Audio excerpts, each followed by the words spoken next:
Hello，大家好，我係 Cyrus。呢條片呢係想同大家分享一下我最近新添置嘅一部機器嘅試用體驗啦，同埋同大家分享一個點樣可以好簡單咁去做一個下面嘅時尚嘅方法嘅。呢把係一把棄置咗好耐嘅三德刀啦，咁其實佢已經生咗鏽同埋滿布花痕嘅，因為其實我以前呢已經係攞去摧殘咗好多次㗎啦。咁其實喺呢個斷面度睇得到呢，佢嗰個刀鋒已經算係有啲厚啦，但係雖然唔係話好厚，但係可以通過一個打薄，令到佢嗰個切割感可以變得更加之好嘅。咁我哋今日就嘗試用呢一把刀去做一個打薄啦。咁首先呢，我就用我新買翻嚟嘅呢一部水冷式沙帶機去做打薄啦。咁我而家呢係將成個刃面貼住嗰個沙帶去打磨佢嘅。咁如果大家自己想做打薄呢，其實都一樣嘅。咁喺塊磨刀石上面呢，貼住晒成個刃面去慢慢磨啦。咁就係一路重複住呢個動作嘅。咁啊，均勻咁將兩邊嗰個刃面去嘗試去打薄佢咁樣嘅啫。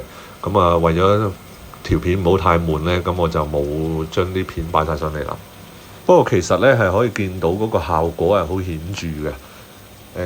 可以見到啦，咁佢嗰條夾鋼線呢，好快就已經推咗上去㗎啦。如果大家可以去翻前邊睇，我未開始磨嗰陣時，條夾鋼線呢，其實係好近嘅刀鋒嗰度㗎。但係其實可以見到呢，係磨得唔夠均勻嘅。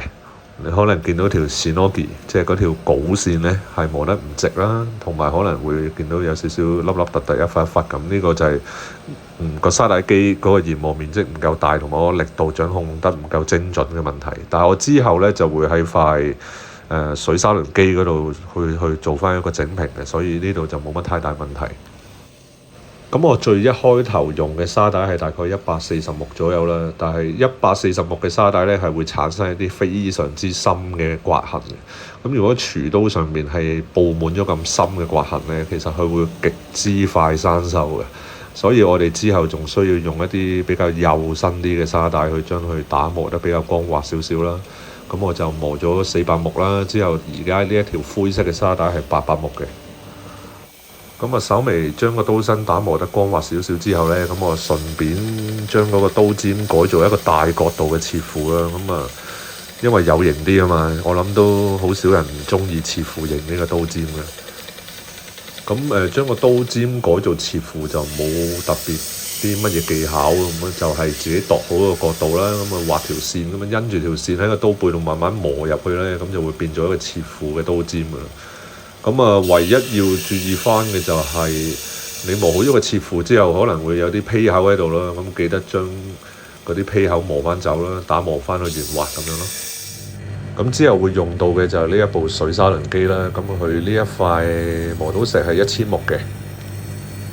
咁可能你會覺得奇怪，點解唔係做緊打薄嘅咩？咁點解我會磨緊個刀鋒嘅？咁其實喺嗰一刻呢，我係諗住已經磨完㗎啦，我已經磨刀鋒，咁我準備收尾嘅。但後尾諗下，橫掂都係啦，咁不如試下再做一個極致啲嘅打薄啦。咁啊，之後先再重新去再磨嗰個刃面嘅。但係呢，喺嗰陣時，原來我嗰部電話已經冇電啦，所以全部啲片段冇晒，熄咗機部電話，所以就冇得俾大家睇啦。咁呢張圖呢，係我第一次做打薄嘅時候，即係喺個沙帶機完成嘅打薄啦。其實呢一個呢，已經係一個非常之好用嘅結構嚟㗎啦。咁佢切肉啊、切菜啊，咁都會非常之好切啦。可以話係，如果你係想實用嘅話呢，咁樣已經好足夠㗎啦。然之後而家第二張圖呢，呢個薄到抽晒筋嘅打薄呢，就係我第二次去打薄喺個水砂輪嗰度，再慢慢去車薄佢嘅。其實可以見到呢種漸薄呢，已經係接近極限嘅。可以話佢唔算好實用咯，佢係一個極致鋒利度嘅漸薄咯。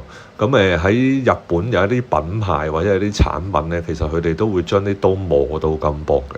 咁係適合一啲追求非常鋒利嘅使用者啦。咁但係你要使用得非常之小心咯。只要佢係一崩呢，佢係會崩一個非常之大嘅缺口出嚟嘅。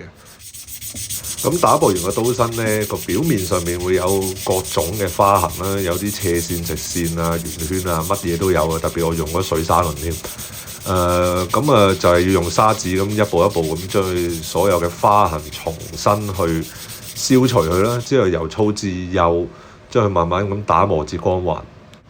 用呢個砂紙去打磨佢嘅時候，需要注意嘅係盡量保持住直線啦，一個平均嘅力度啦，同埋方向咁去打磨佢嘅。咁啊，千祈唔好得閒就直啦，之後就斜啦，之後又橫啦，咁樣咧，咁你係做唔到嗰個效果出嚟嘅。咁我自己嘅習慣咧，就會攞張砂紙去包住一嚿擦膠或者橡膠啦。咁佢嘅好處係可以提供一個大啲面積嘅研磨面啦。咁同埋佢具有一定嘅彈性嘅。咁大家都知道啦，而家嗰個刀身嘅表面咧，佢唔係一定係一個平面嚟嘅。咁佢有彈性嘅話咧，咁佢可以更加均勻咁樣去打磨到佢嗰個刀身嘅表面啦。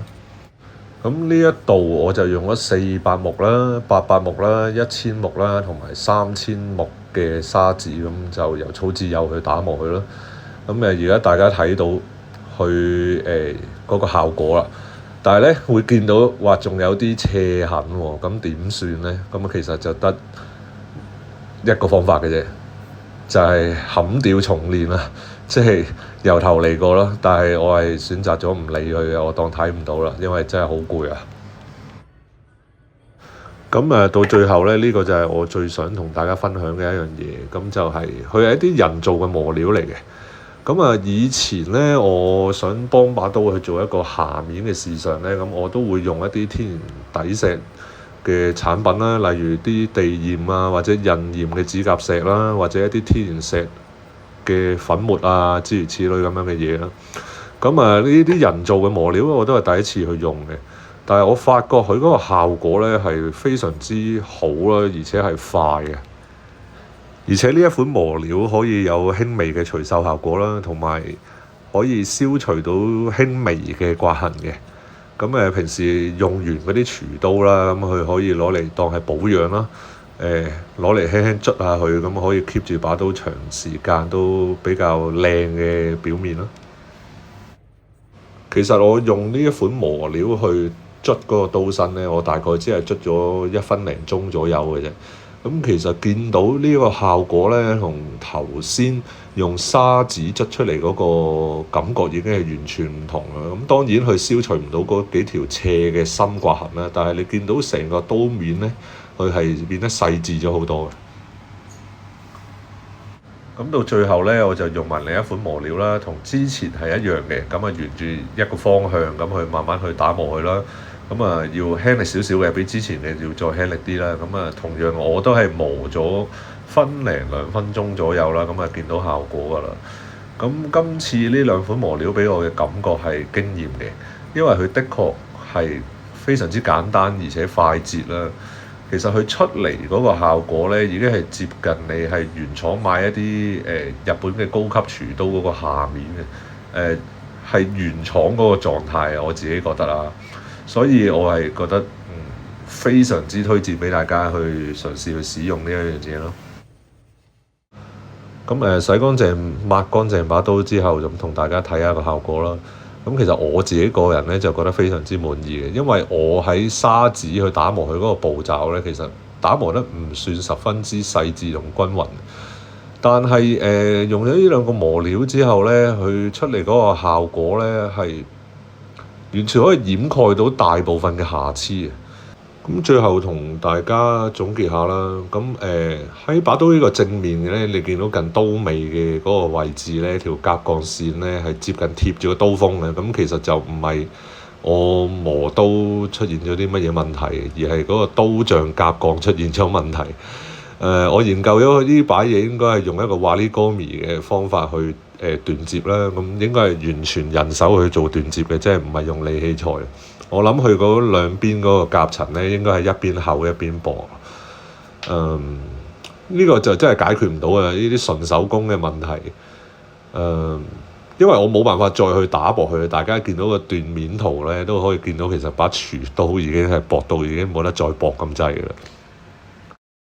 不過我個人對今次嘅測試咧，咁我尚算滿意嘅。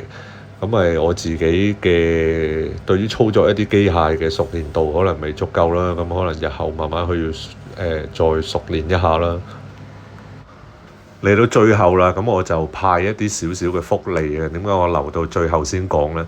因為呢，睇到最後嘅人應該先係真正對研磨有興趣嘅人啦。咁我打算呢係免費派發10份我啱啱提到嘅嗰兩種磨料去俾大家去體驗一下啦。不過呢，拎咗我呢一份禮物嘅人呢係需要交功課嘅，即係你攞咗翻去，咁你攞把刀去重新磨翻佢啊，咁啊再攞我哋呢個磨料去測試下，咁啊睇下喺呢把刀上面做到一個點樣嘅效果，可能磨得比我更加好睇啊，咁樣就要可能要拍翻啲片啊，同埋影翻啲相翻嚟俾我哋咯。咁啊名額就有10個啦，我唔搞嗰啲咩抽獎咁樣噶啦，咁啊先到先得。想要嘅朋友呢，咁就鬥快 send 信息俾我，問我攞咯。咁啊係咁多啦，多謝大家收睇，拜拜。